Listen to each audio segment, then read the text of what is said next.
La FNAC devra cesser de vendre des livres avec un rabais de 20%. C'est ce qu'a décidé le tribunal de Paris à la demande des éditions Gallimard. Le président du tribunal a estimé que la FNAC était en infraction envers la loi Lang qui n'autorise qu'une remise de 5% sur tous les livres.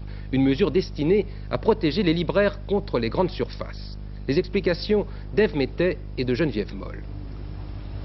Condamnée donc la FNAC pour avoir osé braver la loi Lang. Coupable de vendre depuis 15 jours des livres neufs 20% moins chers que ses concurrents. Depuis 1981, la loi sur le prix unique du livre interdit aux distributeurs de pratiquer des rabais de plus de 5%, ceci dans le but de protéger petits éditeurs et petits libraires. Idée de la FNAC pour mettre en échec la loi, faire transiter ses livres par la Belgique et invoquer la non-conformité de la loi Lang avec le droit européen qui instaure la libre circulation des produits dans les pays de la communauté. Moi, je suis tout à fait intéressée. Je pense qu'il serait hypocrite de dire qu'un lecteur n'est pas intéressé par les prix, étant donné le prix d'une nouveauté qui est de 85 à 100 francs. Que pensez-vous de l'opération prix européen de la FNAC? Pour le consommateur, elle est assez intéressante.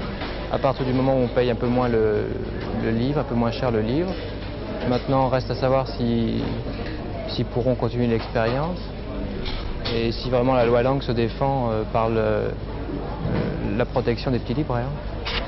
Si les consommateurs sont satisfaits, la justice, saisie par l'éditeur Gallimard, n'a pu que constater l'infraction à la loi française et condamner son auteur. Nous ne sommes pas très surpris par la décision que le magistrat a prise. En réalité, le problème reste posé.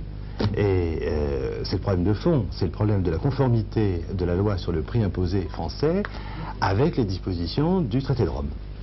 La FNAC a perdu une bataille, elle n'a en effet pas perdu la guerre. Saisie sur le problème de la conformité de la loi Lang avec le droit de la communauté, la Cour de justice européenne doit rendre sa décision en septembre prochain. Nous avons gagné dans la mesure où le tribunal de grande instance a dit ce que nous espérions qu'il dirait, c'est-à-dire qu'il lui est impossible de se prononcer sur le verdict définitif de la Cour de justice des communautés européennes, mais qu'en attendant, même s'il y a contradiction entre notre loi et ce que dira la Cour, donc le traité de Rome, il n'appartient pas à un particulier, la FNAC est un particulier, d'interpréter la loi dans le sens qu'elle voudrait.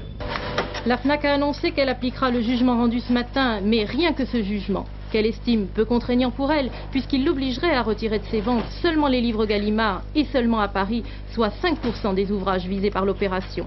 Les autres éditeurs devront engager chacun individuellement de nouvelles poursuites. Voilà qui laisse le temps d'attendre la décision européenne du mois de septembre.